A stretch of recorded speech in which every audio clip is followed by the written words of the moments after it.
Hey guys, before we get started, I just want you to know that I am going in for hernia surgery on Wednesday. A lot of people wanted me to address the fact that Angie Krum had been talking about me apparently. I addressed that on this episode, but I am going in for surgery. March 25th though will be my first show back. I'm going to be performing for Competition Zero. That's the name of the production company that puts on the Smoke and Joke shows, and I just spoke with them earlier tonight, and I'm going to be performing for them. So if you guys want to check it out, let me know, and you can come out and see my C-section scar. Anyway, let's start the episode.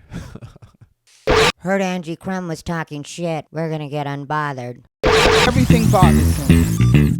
All the comics can go ahead and leave now. He's unbothered. Take your alligator. He calls it unbothered, but Angie, bye. that's what's cute. I just got a huge casting call. Because everything bothers him. He's bothered. I'm a botherina. Good. Talk about it outside. Okay. I'm a botherina. What's up, everybody, and welcome to yet another episode of Unbothered by Ty Rivera. That's right, it's Unbothered by Ty Rivera. I'm your host, Ty Rivera, the absolute best LGBTQ comedian in the world. My co-host, Snoopy Bijou, is currently enjoying, and I do mean enjoying, a Whimzees Alligator. Whimzees Alligators is the never-to-be sponsor of Unbothered by Ty Rivera, but we still give them a shout-out when we still put our Amazon affiliates link for Whimzees Alligators down below in the description box. If you need some Whimzees Alligators, check them out. If you need anything from Amazon, check it out. I'll get a little bit of cheat day money out of the deal. Maybe that's what I'll apply to giving people money at Ocha, because I've been giving $25 of my rent money every week at Ocha Bar on Las Vegas Boulevard. It's the open mic that I run with AJ Rivera. It was so magical the other night. But nobody wants to talk about that. What you guys want to talk about is Angie Krum talking shit. What I want to talk about is Byron Austin. And I know a lot of you don't really care what I want to talk about, so let me just give you what you want at the beginning. Angie Krum, fuck that bitch. There, now you can go away. I said what you wanted me to say. Because really, there's a couple of things I want to talk about before I actually get started. Tonight, the way my night started was, well, there's a couple of ways my night started. But what happened was, I woke up around 3 p.m. I had some errands to run, whatever. Then I come back. I'm getting ready to take Snoopy Bijou for her daily walk because I don't know if you guys know this, but I am having a hernia fixed on Wednesday. So it's Saturday morning right now, like early morning, Friday night, late night if you're me, but it's like 3 in the morning.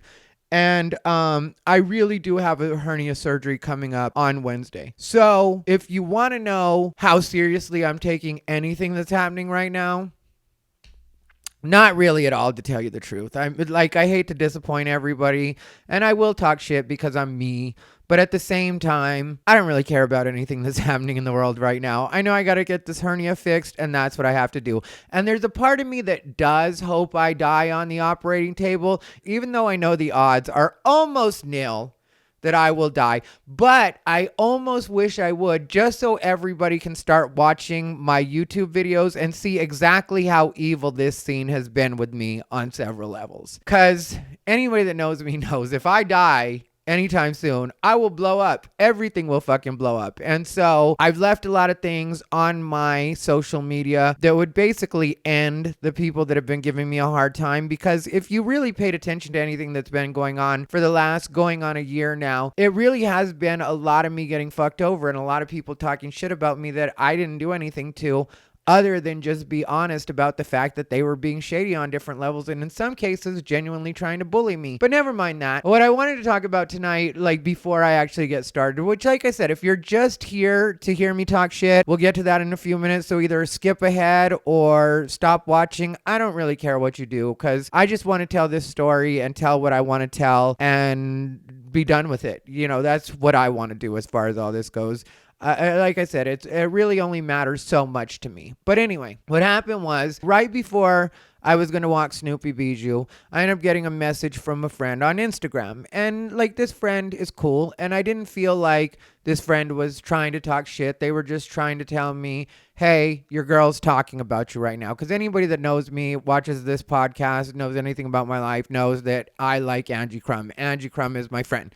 So this friend hits me up, and I didn't feel like they were just trying to start shit. I really feel like they were just trying to be like, just so you know, something happened last night. Somebody had released, I guess, a chain of emails or several emails where they had let it be known that Angie Krum had been talking shit about me, and then some other stuff to do with Angie Krum. And I didn't know any of that was happening because last night I was at Ocha Bar. Angie Krum headlined Ocha Bar, or featured there, which if you don't know how Ocha Bar works, we put our feature right at the beginning of the show. So if they don't want to stick around, they don't have to stick around. Like, we're not going to try to make them hang out all night just to do their spot. They do 15 minutes. Everybody else does 5 minutes. It's usually somebody that I really like. I personally had asked that we have Angie Krum be the headliner, and AJ didn't give any resistance to it all. I really loved the flyer he made for it too. And like I said, so that was all I knew that was happening last night. I'm not paying attention to Facebook like that right now. And in a lot of cases, I won't be paying attention to Facebook like that in the future. It's just not what I'm doing with my time. But this friend hits me up and says Angie Krum was talking shit, or that somebody said that Angie Krum was talking shit. The person that they had said Angie Krum was talking shit, I don't really care about one way or the other. And that's just where I'm at with that situation. Like, I personally don't feel like a lot of people that feel like they have a connection with me or even a problem with me really should. And so I don't feed into that energy. But what I do know is if that person had an actual receipt of Angie Krum talking shit, they would provide that rather than just saying Angie Krum had been talking shit. So let's go back to the beginning of where my problems started with Angie Krum. I'm going to play this quick clip for you guys, and you guys can see the way that this went down. I need dick in this fucking house. Comics can go ahead and leave now. All the comics can go ahead and leave now. Angie, bye.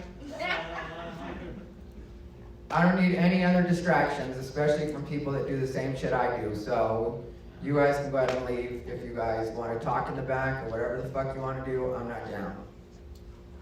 I just got a huge casting call. Good. Talk about it outside. Okay. Thank you. Like, I'm trying to get momentum and I have fucking comics talking in the back. It's like, I don't fucking ask people to be on this show so they could talk while I'm fucking performing. Don't worry, guys. I'll get back in the rhythm. You know, like, you can tell, like, I don't need complete silence to do what I do. I'm very used to performing in redneck clubs. Like, that's where I usually perform. I perform in rooms that are so white and rednecky, sometimes my act doesn't feel like an act, it feels like a really long suicide note. I perform in rooms that are so redneck, sometimes I have to educate them to offend them. Just to give you some background on that clip, what happened there was, that was when we were having my shows at the Thunderbird Hotel, when I was going to have my residency there, and Ralph Tutela was going to be a part of that. It was going to be our residency, and I shouldn't have done the R. That makes it sound like I'm being shady with Ralph, and really I'm not. Me and Ralph are fine, are great. Like, there's no shit between me and Ralph. I still would like to have him on Unbothered, but that's just because you guys saw how messy it got, and there are certain things I want to ask him, and there are certain things that I think would be fun for us to talk about, but I have no hard feelings toward Ralph Tutela. Ralph Tutela came down to Ocha Bar like 2 weeks ago, I think it was, and absolutely destroyed it. I mean, like, we always do the $25 winner of the night, and there was no question in either of our minds or anybody in that room's mind about who had won that $25. Ralph Tutela won it. That's what it was. It was great. And that's where I'm at with Ralph Tutela. When we talk, we're cool. Like, we don't, like, every once in a while, Ralph will say something just because he's Ralph. And, you know, he's alluded to the fact that he still thinks I'm just crazy, which is dismissive in a way. But at the same time, I don't really care. You know, I have my relationships that I have the relationships with people with. There's people that I think are cool no matter what. Ralph happens to be one. But anyway, what happened was that night, it was the 10 o'clock show on the Saturday night, which I didn't want to do 10 o'clock shows to begin with. I was told from the beginning, like, we should do 8 and 10 because then we can make more money. And I was like, okay, well, if you guys want us to do that, because I got the feeling that, they wanted us to do that. I was like, then I'll do one, but I personally don't think that the 10 o'clock shows are really going to do that well. I wasn't worried about selling tickets because I had made the money off of the online, the people that were going to be watching from home. And I'll be remastering that and sending it to people again, because I feel like I kind of rushed it the first time and the sound wasn't the best. But by the looks of that clip, everything's great if I add the sound from my phone, because of the way that we had the situation mic'd, which is nobody's fault. And I love the guy that actually shot those. And I think all of them look great. And there was obviously more than one camera, and the lighting was great. And so I have no complaints about anything. When I do it in the future again, I will still hire that same guy to actually do the video part of it. And then I'll have somebody do the audio separately, which, like some people are great at some things and that's what they do. He never told me he was a sound guy. He helped with the sound, but he never said that was his actual thing. What his thing was, like as far as recording the sound, his thing was the lighting. Anyway, so that was a very expensive venture. Ralph lost $1,200 on that situation. Seriously, I am out $1,200 and I didn't get to do that show, but whatever. So I was not trying to play with anybody's money. You notice I didn't say I lost money on that. I actually made money. It went a lot better than the internet would tell you. And I'll tell you guys the truth because I don't care. It was fucking great as far as I went. But I did have to pay out a lot just as far as the way everything went. The audio or the video guy was not cheap. He hooked me up, but that's because obviously when I do something in the future, he's the first person I'm going to go to, and that's why he did it. And also he just likes my stand-up, and it was a hookup, but it definitely wasn't like free, and it wasn't like inexpensive. So there was that. And the other thing you should know is that on that particular show, on that particular night, like I said, I wasn't really worried about ticket sales. Even though we did make some money, I did make some money off of ticket sales. So it wasn't really something I had to worry about as far as that goes. But what did really weigh on me on that particular night, on that particular show, was that this couple, and I'm not saying their name only because I don't know if they really want their names out there like that, but they came out to the show that night and they had bought VIP tickets. So they had paid, I think it was the $20 per person, and they had brought friends with them and they had paid for their friends, or their friends had paid for VIP too. All I know was that night, it wasn't like a lot of people on the 10 o'clock show. The 8 o'clock shows for both were great. Like turnouts were great. Anybody that was there will tell you they were great. But the 10 o'clock shows were light, and I didn't mind that. But then also my friend Sunshine was there, who Sunshine has been a comedy fan here in Las Vegas forever, comes out and supports. She got married a while back, and she's been doing real estate, so she can't be out as much. But she came out to every single show, like 4 shows. And I really appreciate Sunshine and her husband coming out to all 4 shows. They sat through all of them. But if you're a comic like me and you're doing 4 different shows and there's, people that you really like in each show, then you're going to give a different experience for each show. So yeah, certain jokes will be the same, but really I did a lot of stuff I don't usually do. And that's why all of this has been kind of a blessing, because it made me actually go through those videos, which I wasn't really going to. But there's a lot of good stuff for my YouTube shorts. So that's like a huge plus that happened in all this situation.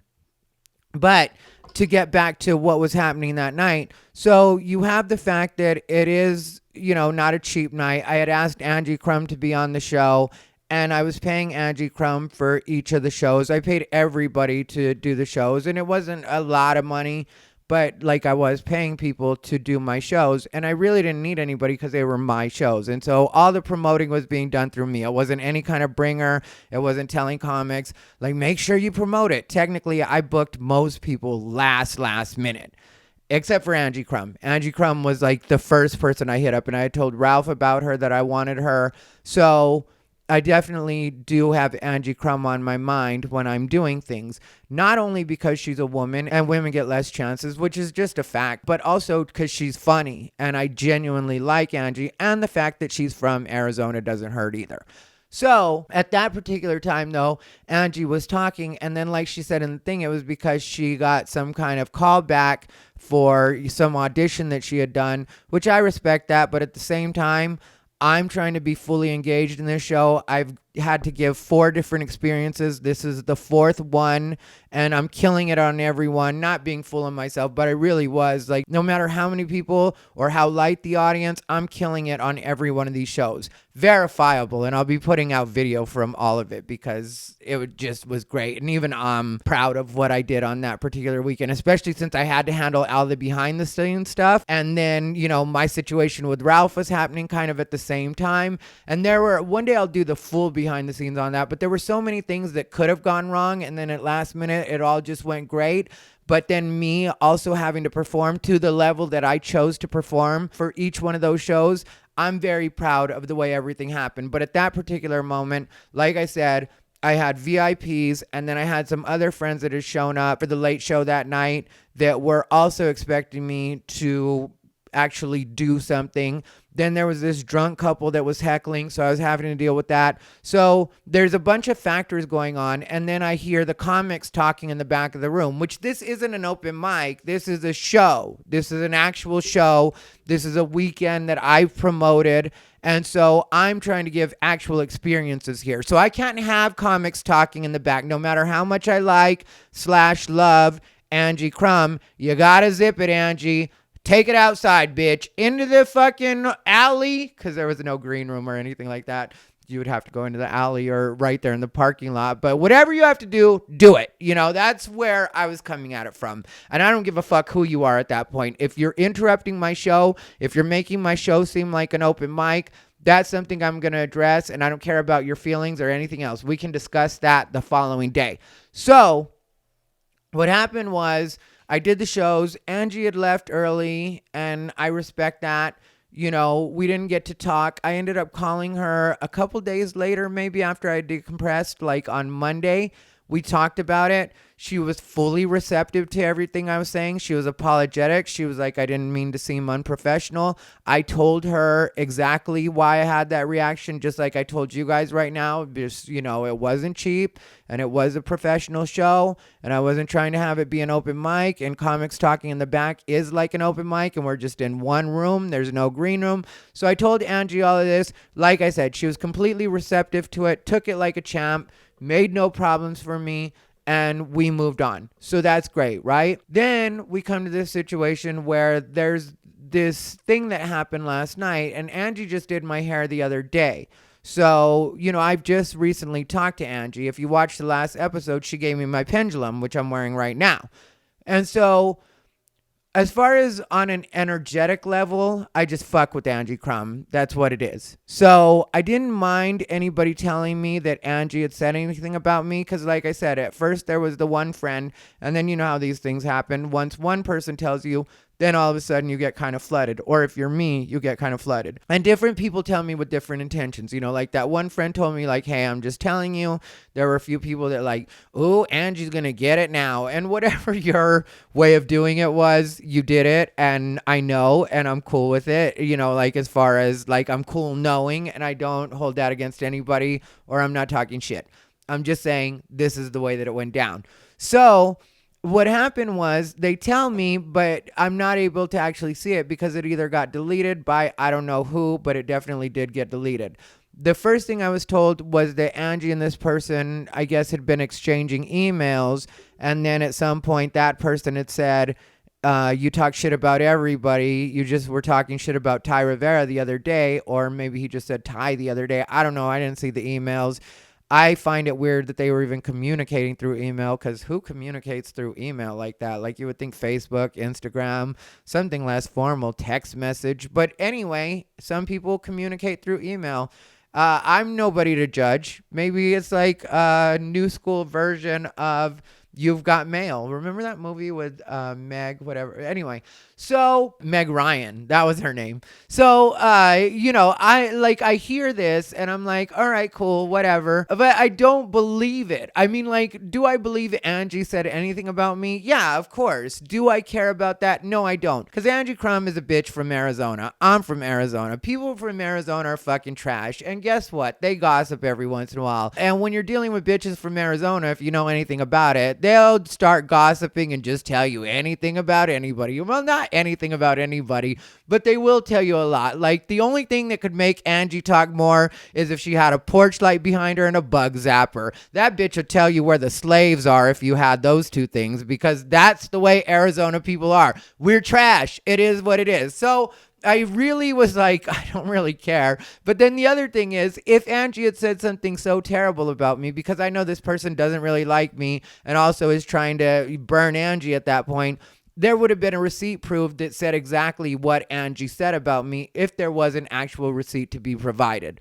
So I don't really know how toxic it could have been or how terrible of things she said about me. Plus, like I said, I feel like I know what Angie feels about me, and the person she showed herself to be on the night after I kind of had to snap, and I don't feel bad about it, and I don't apologize for it, because I was just trying to make sure that my show stayed professional after the investment that I'd put into it and after all that I had been through. And so I don't feel at all bad about that. I don't feel like I was at all being disrespectful. It was just like, if you're a comic and you're talking in the back of the room, you gotta go. And like I said, Angie took all that like a champ, so I'm not even going to pretend like that was a thing. I think if she were going to snap on me, she would have done it then. I think if she was really going to be disrespectful, she would have done it then. So for me, I know that some people would expect me to be mad or expect me to have some kind of big reaction to it, but I personally just sent Angie a message saying, I don't really care if you said anything about me or not. We're friends, and that is what it is, and it's not changing, and I have your back, and I love you. So that's the way I feel about Angie Krum in that situation. Like I said, as far as the person that was, saying the stuff to Angie or about Angie or posted everything, started everything, I don't care about that. Like, there's a lot of people that have a lot of feelings about me, and I can think they should or think they shouldn't, but at the end of the day, it's not me. But I do want to talk about the Byron Austin situation, because that is something that I want to be clear about. Because sometimes, because Unbothered was started because a lot of people would say things about me and I had no way of telling the actual truth. And then people would think I was crazy or like I was just a toxic person, and it would be like, no, you don't understand. That actually came from somewhere. That actually wasn't just me being petty, because I don't have time, especially the older I get, to be just petty for the sake of it. And I'm not petty, even though sometimes my actions may seem petty to some people. I can explain where it is I'm coming from, and I feel like that's what I'd like to do. And especially in this instance, I want to use Unbothered for what it's for, because there is something that does bother me about the Byron Austin situation and the way that all went down. And I want to clarify that not only for you guys, but in case Byron is watching, so Byron knows exactly where that's coming from, even though I feel like he should. And I'm going to tell the story. And I think when you hear the story, you're going to be like, yeah, he should know why that played out the way it did. Anyway, so here's the deal. Tonight, after I woke up and then I heard the whole Angie Krum thing, and I took Bijou for her walk and I had to run a couple errands, whatever. Then I was sitting down. I had just meditated. I've been meditating a lot lately. And I feel like I do get a lot of clarity from it. I've been doing 20 minutes of meditation each time, though, each day. There have been days that I've been tired and I haven't done any meditation, but that's rare. And so what happened was I was scrolling through Facebook after I meditated, and I saw that Jay Monet was going to be performing at this Smoke and Joke show. And I love Jay Monet. She's new here from Philadelphia. Her and her daughter moved here. And her daughter, I just met her, I just met Jay Monet too. But when you just feel like people are good people and like you don't question it, you're just like, yeah, I fuck with these people. It is what it is. And so I really like Jay Monet. So when I saw on Lex Las Vegas's comedy, I think it's called Vegas Action and Entertainment is what it's called. That's the page to follow. And I'm not trying to give a bunch of plugs here just to give plugs. I'm just telling you guys, if you want to know what's going on, if you want to see what's actually happening, I'll hook you up with the people that are going to be promoting the stuff that you want to see. Because a lot of you are sitting home and I see you guys posting on Facebook, tonight was lame, or, there's nothing going on right now. And it's like, oh, there's plenty going on. So I was laying around like a scrub, and then I saw Jay's post that she was going to be at that Smoke and Joke show, and it was on Arville, not too far, in some warehouse district or business district area. But I was like, that's not too far from me. I didn't even get dressed. I didn't get dressed till like 2 in the morning or 1 in the morning. I started doing my hair and everything like that. But, I went out there at 8:30, I think was when I got there, maybe close to 9. Jay Monet, under no pressure from me or anything like that. I was just there to watch her. She ended up introducing me to the guy that actually runs that show. So I'm going to be doing that show coming up soon. Big Doc was hosting, Ray Love was there. There were so many people there that I knew. And then Jay Coldwater, who I hadn't actually met yet, but I've been seeing him everywhere on Facebook. And so I was glad to meet him. So anyway, I was there for that. And that was what my thing was I actually wanted to see Jay Monet perform, and that's all I was there for. But they turned out to be really nice to me once she introduced me to the guy and he asked me what I had done, what kind of stuff I do, where I work, that kind of stuff. And I told him about myself, and then he was like, I know he was, because everybody was telling him too. He was like, okay, this isn't just a not shit person or whatever. So we were cool. And I was watching the show, enjoying the show. Anyway, Byron Austin was standing with Jay Monet when I first walked up to her. And I've told you guys before, I don't care how anybody feels about me. I don't care how I feel about anybody. I'm there to be a professional. And also, I'm not going to not talk to my friends because somebody else is standing next to them that maybe I don't have the best relationship with. So when I saw Byron standing with Jay Monet, I still walked over to talk to her, and she tried to introduce us, and not in any kind of way, she doesn't know that anything happened between me and Byron, but I don't talk to Byron, so I didn't really say anything to him. And it's not about pettiness. What happened was, and I'll give you guys the shortest version I can give of it. What happened was, at one point, Tabloid had wanted me to do her show with Byron Austin. Tabloid, if you guys don't know, is a local Vegas comic. She is funny. She is talented. I'm not talking shit about her in that way, and I don't really plan to talk shit about her, but I do plan to tell this story. So what happened was, there was a time, it was around Christmas of, I think, 2020, that Tabloid had asked me to do her podcast. And I don't really like to do a lot of that stuff, and I charge people to get me to be on their podcast unless you have a really big following. And that's just because I know so many people are full of shit and so many people are going to waste your time. But when it came to Tabloid and Byron Austin, they're both people of color, and I am more open to doing stuff like that for people of color because they're people of color. And I know that there's fewer people of color that are running podcasts. And it is, again, like the woman thing with Angie. I know that there are certain barriers and people aren't always the most open. So I agreed to do it. They sent me an email with all the instructions. It was kind of far away, like 27 minutes away, out by Boulder Station. If you guys are familiar with Las Vegas, I lived right near the Strip. And so that's I think it took me 25 minutes to get there, to their specific area. And so when I get there, and keep in mind, the email was very detailed, even told you to wear clean socks because they don't want you to wear your shoes inside Tabloid's place, which is where they record, which I do respect that. But at the same time, sometimes I feel like my socks are cleaner than your floor. And I know you don't want to dirty your floor, but I don't really want to dirty my socks. But that's not a dig on Tabloid's cleanliness. Her house was really clean. The floor was really clean. So it's not like I felt dirty having to wear my socks. That's not what I'm saying right now. Tabloid lives like a gay man.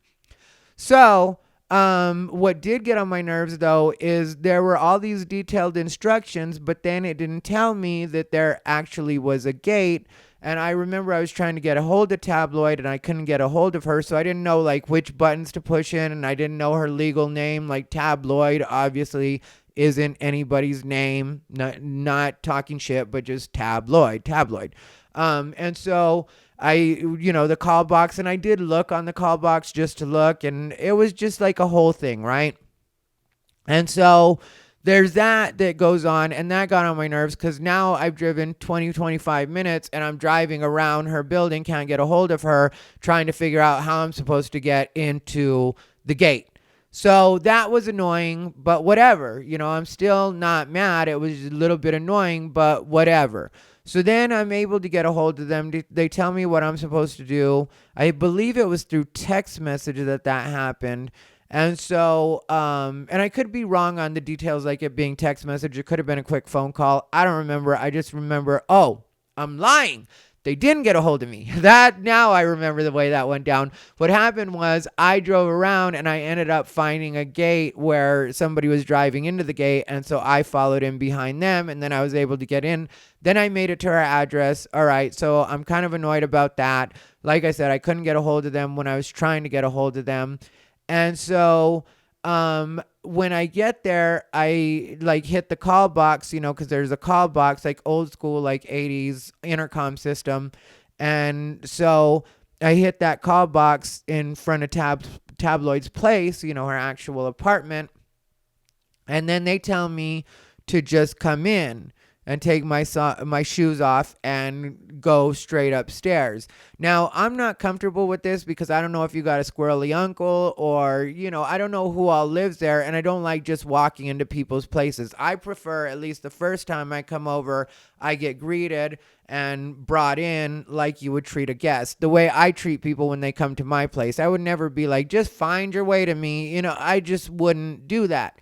And so I was annoyed with that to begin with because when I say I don't do that, there are guys on Grindr that would ask me because they had like a rape fantasy. And I know this is more than some people want to know, but they literally will ask me to just come in their place and they're going to be in their bed, and then just for me to basically attack them once I get there. And I even tell them, and this is a sexual situation, I even tell them, I don't just go into people's places. That's not the way I do things. So if you want to greet me and then we proceed in a rough way or whatever you want to do, I'm down with that. But I'm not just going to walk into your place. And so I'm being asked to do this at Tab's place, and I'm trying not to be difficult. And then I get there and I get upstairs, and Byron is sitting there out of it because maybe he's been drinking a little bit and he was tired from work, which, he mentioned. He was like, I'm sorry, I didn't go to the door, but I'm just tired. And I felt like, well, if I had that same energy, then I wouldn't be here because I drove 20 minutes out of my way. I didn't know if it was just an audio podcast or audio visual. And so I did get dressed and do my hair and make sure I looked presentable, because I didn't want to be a scrub on their podcast. I didn't want to be disrespectful to their podcast. And so I'm taking this situation seriously, and I can't even get greeted at the door, and it's just because you're tired. So to me, that's not valid. But I still was willing to be cool about it. Also, they had asked me to be there 15 minutes before we were supposed to officially start. And then Coy Cook was also supposed to be a guest on the podcast, but Coy Cook ended up being 15 minutes late. So if I was there 15 minutes before and then we are supposed to start on time, but we don't start till 15 minutes after, that should tell you right there, I spent 30 minutes just sitting there waiting for them to get started, which to some people may not matter, but to me, my time is important and you should respect my time. And if Coy Cook, nothing against Coy Cook, I do love Coy Cook, we're actual friends, and he wouldn't take this in any particular way either, because if I had anything to say to Coy Cook, I would have just said it to Coy Cook. I've seen him several times since then. I wasn't tripping on Coy Cook, but what I didn't like was that if we're supposed to start on time and you have me there 15 minutes early, then let Coy Cook just step in whenever he steps in, but we still start on time so that we're still respecting me being there on time. So but I'm still not trying to trip off this, but I am starting to get a little bit salty. And I'm not going to lie to you guys. I am starting to feel like, why is this all the way a waste of my time? Which is the way I start to feel. And if you don't like that or you don't like that energy, then don't invite me to do your shit. Because I only want to do shit that people are being professional and serious about. If we're just a little bit late because whatever happens, but don't ask me to be there 15 minutes early so that we can start 15 minutes late. Because I don't even understand why I should have to be there 15 minutes early. I wouldn't show up to a job that was paying me 15 minutes early. But here I am trying to play by your rules, trying to be cool and getting disrespected. So we go to do the podcast, which I'm fine with doing the podcast. It was a little lame in that it had an actual format, and I hate doing anything that has an actual format because it's like, and now we're going to do this segment, and now we're going to do this segment. And I'm just like, I don't give a fuck about any of this shit that's happening. How about we just converse and I be the entertaining person that I am because I have a bigger draw than either of you. So it just is what it is. And I'm not trying to be a dick, but this is my thinking. If you want to know how I think and why it is I do the things that I do and why it is I have the reactions that I have sometimes, it's because of shit like this. And so we run through this shit and it's cool. And I was being fully engaged, even though I wasn't a fan of the format or whatever else. I wasn't acting salty. I was acting like the kind of person that you're supposed to act like. I'm a guest on a podcast, a radio show. I think it's an internet radio show. Sorry if I keep saying podcast and it's actually classified as an internet radio show. It's very similar to a podcast. It is just the medium that they broadcast on. So let me clarify that. So that happens. And of course, I am, like I said, I was annoyed, but like I said, in the course of the conversation, even though we're doing lame shit that I don't want to do, like the format and stuff like that, I didn't ask. That's on me. Whatever. Maybe it was in the email and I just didn't care about it. I don't remember, but I know at this point I was annoyed with we're doing a format, whatever. But I was being cool about it and I was being fun and we were having a good time. Then at the end of the podcast, Tabloid mentions that earlier I was upset about them not answering the door, but mentions it in a way like I was just being petty, which at that point to me, you're being disrespectful because if I've already put that aside and I'm just being professional, why do you bring it up like a shady bitch at that point? Which me and Tab have talked since then, and it's not like I'm mad now. I'm just taking you guys back to the feeling I had at that point. I talked to Tabloid the last time we saw each other. If I remember correctly, we did give each other a hug. It's not like I have hard feelings towards her, but at the same time, I would never go do anything for her again for free. Like, I might show up to her open mic sometimes, but that's different. I haven't shown up there yet, but I have no opposition to it, and I don't think she has opposition to me being there. And like I said, overall, I have no hard feelings towards Tabloid. But what happened with me and Byron was then later on, he sent me a message about it on Facebook Messenger, and I expressed to him why it was I didn't think that was professional behavior and that it's really not what I want to fuck with or what I want to be around. And then that turned into a little bit of an argument between us on Facebook Messenger. And so I made it very clear, like, if you don't see how that's unprofessional and if you don't see that that was you disrespecting me, then I don't have an interest in continuing to be friends or deal with you on any level. Like, that's just what it is. And that's the way I feel. If you're not professional and you think me asking for professionalism is me being bougie or catty or anything like that, no, I don't want to fuck with you. That's what it is. I've done the Tim Dillon Show, which is one of the biggest podcasts right now, like probably in the world, definitely in the United States, and especially as far as comedy goes. Tim Dillon is huge. I've done it twice. I always get treated like a king by Tim Dillon. So if I do something like that, that's on that level, and get treated with such respect and get treated so well. I mean, like, we even went to a steak dinner. Another time we went to sushi. Me, Tim, and his producer, Ben. It's a good hangout. We drove around in his new Land Rover the last time he was there in Vegas. It is an experience. And now here I am having to take my shoes off and walk around in socks in your house that I've never been to and deal with the format and get disrespected, and you can't even come to the door and get me, which is something, like I said, when I have guests, I treat them really well because I don't pay people to come on my podcast, so the least I can do is pay them in respect. That's the way I see it. And so since Byron wasn't seeing that, I was like, cool, I don't fuck with you. And I just said that on Messenger, and I wasn't a dick about it, but I was very clear about it, and he made himself felt too, and I didn't feel particularly like he was being like, aggressive or anything like that, but we just came to a where like, okay, well, we don't fuck with each other. And so I treated him accordingly. Then he would try to like shake my hand when he'd see me out, and I'm not not a networking opportunity. So if you want to be cool with me because other people are now around, no, you keep that same energy when you couldn't get up, when you couldn't say hello, when you couldn't come get me at the door. Like, you keep that same energy. If you can't come when nobody's looking, if you can't treat me with respect, don't, because you think I know people that you want to know and we're at Jimmy Kimmel Comedy Club, which at the time I was friends with Jimmy Kimmel's sister, and you're trying to network, don't all of a sudden decide that we're friends because I'm going to be like, skirt. No, we're not doing that fake shit. And so I was very clear about the fact that I wasn't down with that. And that's the way I treated Byron Austin during that time. I just treated him like I didn't fuck with him, which was just me being real. Like, I didn't fuck with him, so I wasn't going to pretend.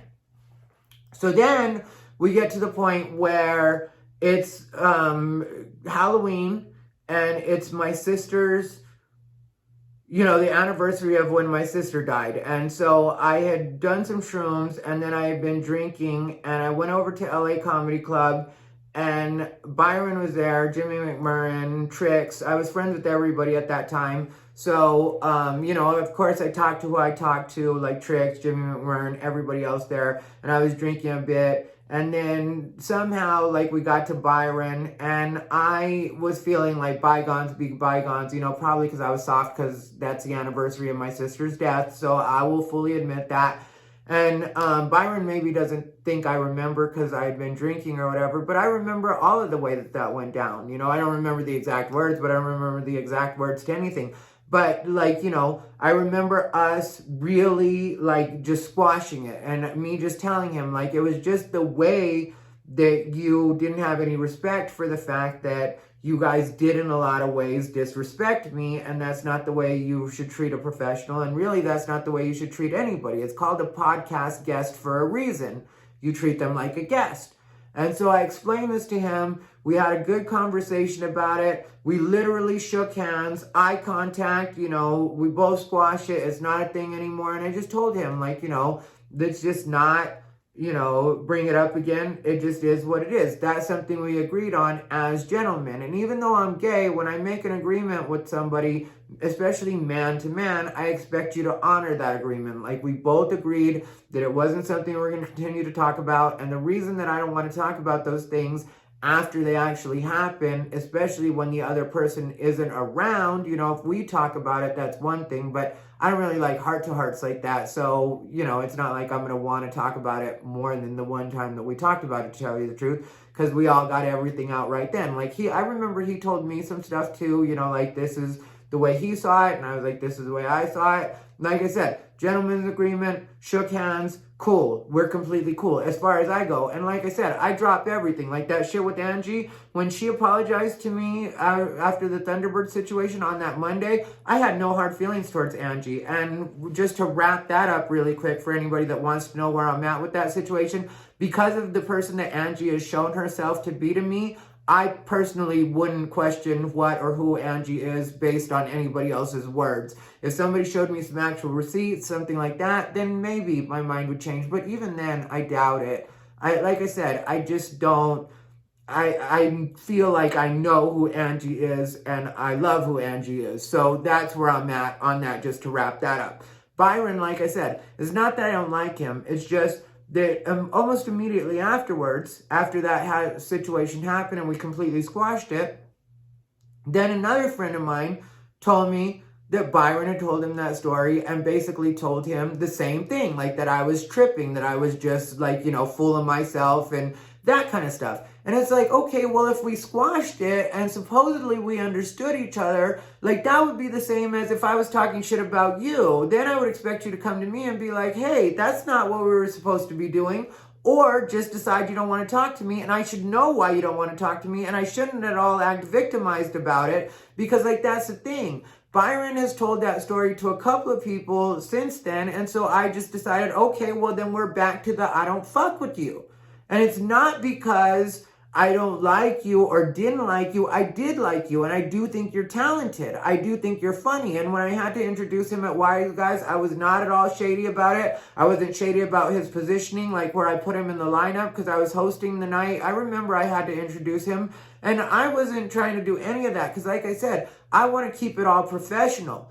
But as far as me being fake, I'm not going to be fake, and I'm not going to act like, you know, we're besties or what's up, Byron, or whatever. I don't fuck with you. And that's just because you really have shown yourself to be the kind of person that I can't trust, in the way that I made an agreement with you. We're not supposed to talk shit about each other. And then you go talking shit about me. And even when I wasn't fucking with Byron the first time, I didn't talk shit about him. I just didn't talk to him. Like, that was all I did. And people will act like that's a diss, because somebody will like reach out to shake my hand, and I'll just be like, I don't know. You know what I mean? Like, I'm not trying to be a bitch, but you shouldn't try to force my hand like that. Like, you know, if you know that you don't respect me and I treat you accordingly, don't at all act victimized or like I'm being an asshole. How about you just not put your hand out in the first place? I'm not going to do anything shady and act like, I don't talk to him or anything like that. But at the same time, I'm not going to shake your hand and act like your best friend. How about we just be strangers, at least in that case?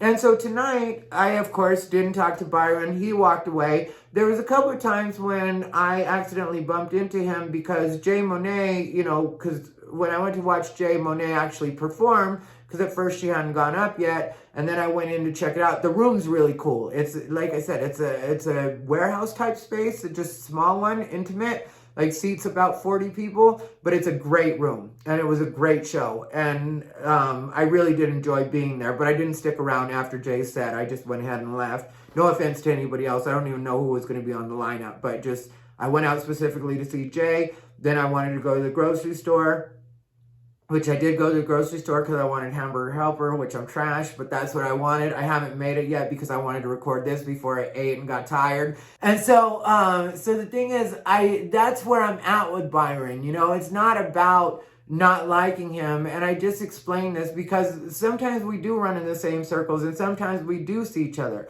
So if you see me and him, just understand, and I don't care what he says about me, so nobody ever has to tell me, you know, like, oh, Byron was saying this, Byron was saying that. You know, I'm sure Byron says the same stuff he's been saying. But just nobody should expect me to talk to anybody that I don't want to talk to, or pretend to be friends with people that I'm not friends with. Because if we're friends, or we're even just business acquaintances, colleagues, you could say, then the least you're going to do is treat me with respect, and I'm going to do the same for you. And if that's not something that you can do, if that's not something you're capable of, and you want to continue to talk about me, then I'm going to be fine with that, because I've learned to not care, especially in the last year, because so many people have said so many things about me, and so many of the things that people have said about me haven't been true and have just been them not wanting to take responsibility for where they may have had fault in a particular situation, that I've learned not to really worry about that. I've learned not to make that my business. If you want to talk about me and say things about me, whether they're true or not, I'm just going to say, you do whatever it is you want to do. I'm not here to stop anybody from their destiny. And if part of your destiny is promoting me by talking about me to other people, I'm 100% fine with that. The truth is, I say no to a lot of things, and I would continue to say no to a lot of things, because a lot of things aren't worth my time, and I'd rather be investing in me than doing things that I now realize that when I was doing them, yeah, they would put a couple dollars in my pocket, and I do mean a couple dollars in my pocket as far as a lot of local things go.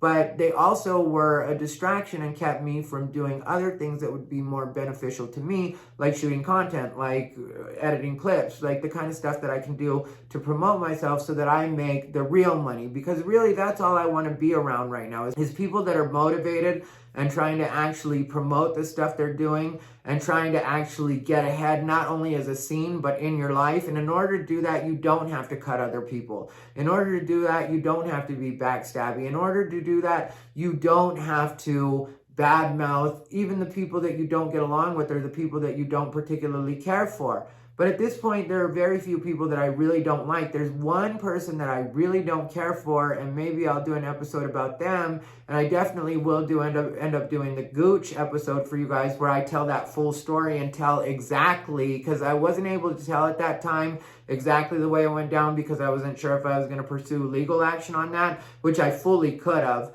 But I have not ever told that story, but I want to tell it exactly the way it went down, so you guys, again, know exactly what my thinking was. So just to wrap up the thing with Byron Austin, like, I do think he's a talented guy, and I don't dislike him, and I wish him well in life, and I truly do mean that, not in any kind of catty or backhanded sort of way. I truly do wish him well in life, and I hope he does well even in stand-up. But just as far as me, I don't trust you because, like I said, we had an agreement as men and as gentlemen that we were completely squashed it, and then it wasn't completely squashed. So then I ended up finding out, like I said, through other people, and it just rubbed me the wrong way. And it's not, because, like, if you think about it, like, what should my resolution be? Like, to have another heartfelt conversation with him where we agree to not talk shit about each other because we both see each other's way, and then it happens again? Like, no, we had that conversation the one time, and that's all it should have took for either of us, was just the one time. Not we keep, like, you know, still. I had another person do that with me too, that, like, acts like they're victimized because I don't say hi to them. But you have to understand that I just refuse to be a networking opportunity for people that it's not a mutually beneficial situation. Because, yeah, I really am somebody. Even though sometimes people will try to act disrespectful with me on this little towny scene. I mean, like, I'm sorry. I didn't respect your guys' rules as far as Jaws and Gooch are the best comics in Las Vegas, which isn't even true. Trix is fucking amazing. Trix is an alright performer. He needs to start writing his own shit. And anybody that doesn't understand that and thinks it's okay for Trix to steal jokes isn't a real comic, and I'm sorry I was ever fucking with open micers. That's what I'm going to say about that. You know, and I don't apologize for... I apologize for how public I got with certain things, and I've talked about that before. But do I feel like I was wrong in that situation at all? No, I don't. Is that the way I would handle it again in the future? No, I wouldn't. But that's a part of being honest with yourself and just being like, okay, maybe this didn't have to turn into that, and you could have handled this better. And that's how you get better as an adult. That's how you grow more as a person. That's how you evolve, which I'm all about evolution, which is why right now I only want to fuck with the people that I want to fuck with. Like, you know, when it comes to the positive side, Jay Monet is one person that I really do like, because not only is she funny and truly funny, like, you know, in her shit, fucking just like off the top of her head, and then some of it's material, and just like such a good spirit, and like we talk, and she's a grown woman, not trying to fuck around out there. She did a whole set tonight about wasting time, which is something I've talked about before, and I don't feel at all like we're doing the same material. We're completely different people, but we both seem to feel the same way about wasting time, which I think the way I feel about that, if we were even to say, like, because it's completely different, but we do talk about not having your time wasted. But I think if there's anything to relate to somebody on, and if there's anything the world can relate to comics on or people on, it's about not wasting time. Nobody has any time to waste right now. And so, especially when you get older, and I do fully admit I am older. I just had a birthday. I'm having a hernia surgery. Bitch, I'm older. I don't care who knows it. I don't care who says what about it. It should just tell you that I want less and less bullshit in my life. So, like, the people I shout out, like when I mentioned Jay, when I mentioned Lex Las Vegas, when I mentioned AJ, Ryan Barassa, like, the people that I want to fuck with are the people that are trying to do their shit, you know, and the people that are actually trying to get somewhere, the people that have an actual goal and are trying to meet that goal. So if you're not shouting shit out on your social media, if you're not trying to hook up other comics, if you're not trying to build the scene in a way that's actually going to be beneficial to more than just you and doing coke, then I don't want to fuck with you. And like I said, we can be cool. We can say, hey, what's up? As long as you're not fucking talking shit about me behind my back and I end up hearing about it. But even that I'm starting to care less and less about, because like I said, you can't want to be a hot topic and then get upset when people talk about you like you're a hot topic. And the truth is, I want to sell tickets. I want people to watch my shit. So I don't mind being a hot topic. That's what I am. I don't want to look like I've been shopping at Hot Topic. Don't get me wrong. And I know borderline sometimes with all the piercings, some people might think, but I would never go into, okay, I'm lying. I would go into a Hot Topic. I would even check it out. Sometimes they have cool shit. But I haven't been to a Hot Topic in a long time. Is Hot Topic even open? Is that still a thing? I don't know. Maybe I'll look for a Hot Topic. But anyway, my point is, there's certain people that you see me like just not talk to, just don't question that. You know, sometimes I don't know those people, and if you want to ask me if I want you to introduce me to somebody or if I know somebody, I'm not going to see that as any kind of shade or anything like that. But I don't have anything positive or negative to say about, the people that I don't, and I'll be extra respectful with the people that I don't necessarily have the best relationships with, and I'll explain that really quick because it really clicked for me tonight, was when it came to the Byron situation. There were a couple of times tonight because Jay Monet's daughter, records her for social media, and so she can edit it, and that's a great thing to have. And her daughter's really sweet, really cute, really just a nice girl.